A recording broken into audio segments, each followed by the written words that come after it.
things to leave with you this morning as far as announcements go. Remember on Wednesday, December the 2nd, that's this coming Wednesday, praise band rehearsal 6 o'clock, praise choir rehearsal 6:30.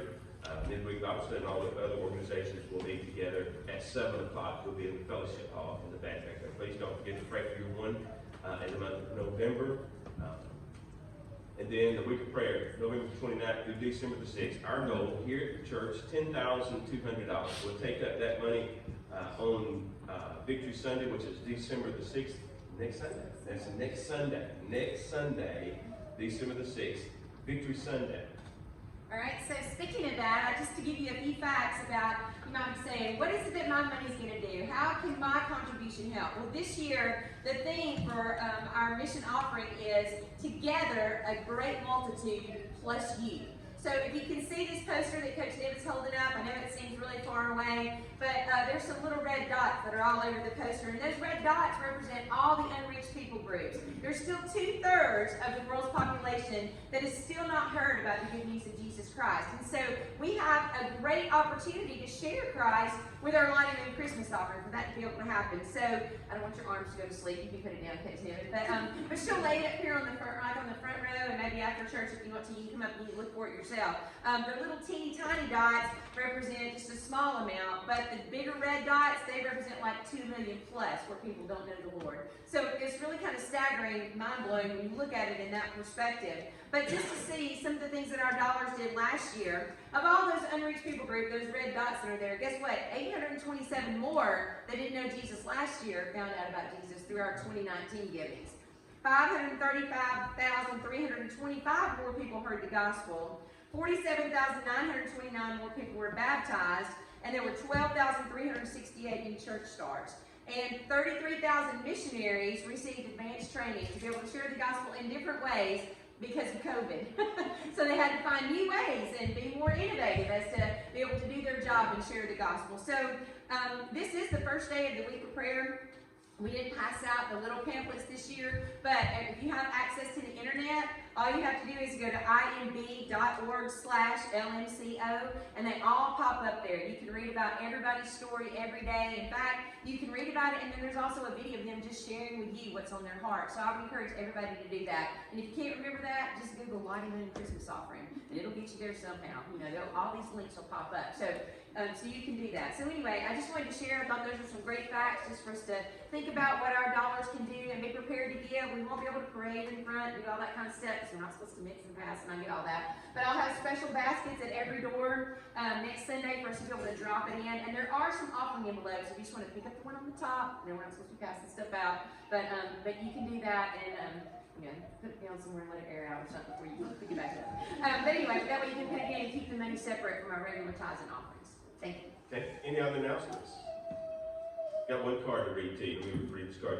Dear Brother Nate and youth group and church family, thank you all so very much for the extremely gracious basket gift and all the love and prayers that you all have sent. I am feeling so much better now that I'm back to work. Thank you all so much again.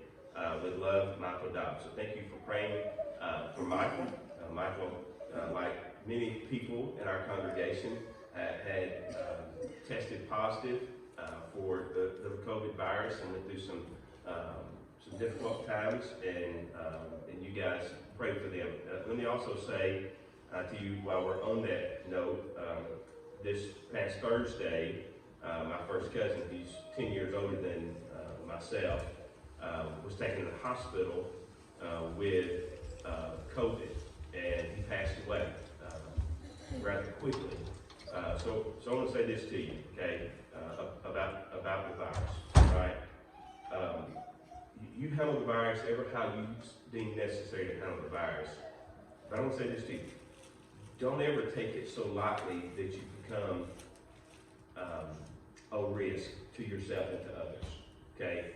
I don't know the full extent of the situation, but as men, and I'm going to speak to men here because I'm a man, sometimes we're a little more stubborn about things, okay?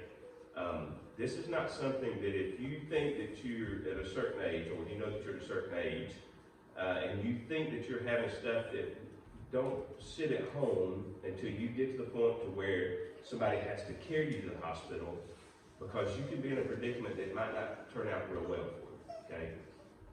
So stay on top of some of these things.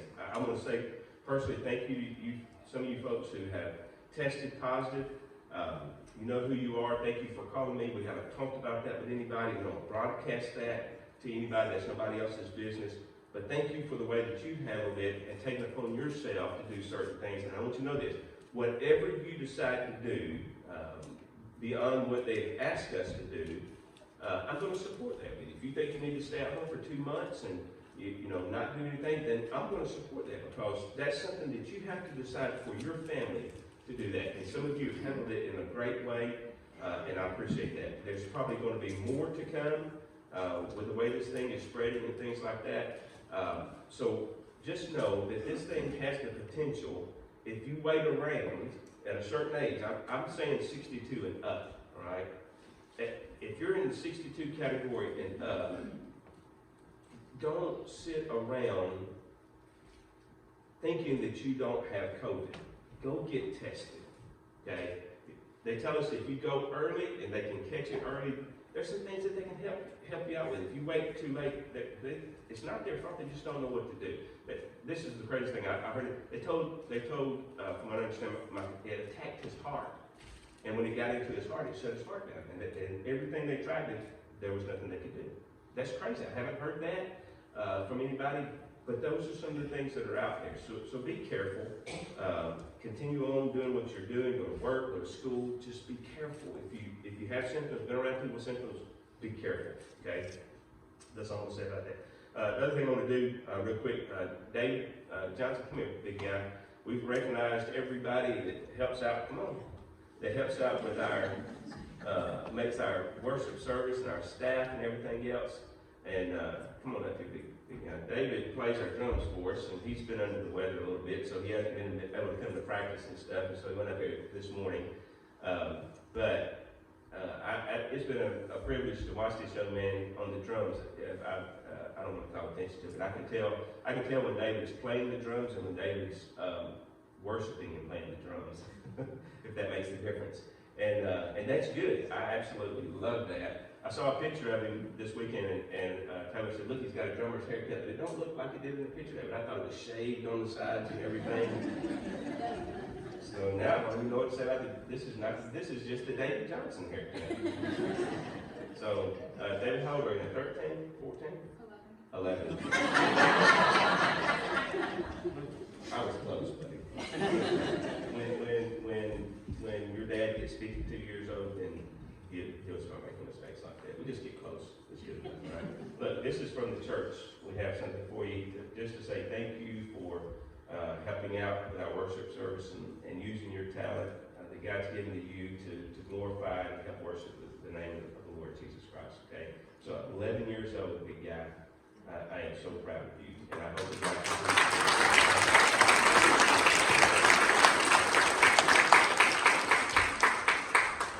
And then the last person I want to recognize this morning, and then we're going. I don't have anything for you, but I just wanted you to, our church family, to know this. Today, November the 29th, Brother Nate has been here at our church on staff for 9 years. 9 years today. He began as our children's director on November the 27th, 2011. Then he took the youth director position on February 15, 2017. And so I'm certainly glad that he's here. I hope that you're glad that he's here as well, so you can send him a card, whatever else you'd like to do, wave at him across the auditorium and just let him know.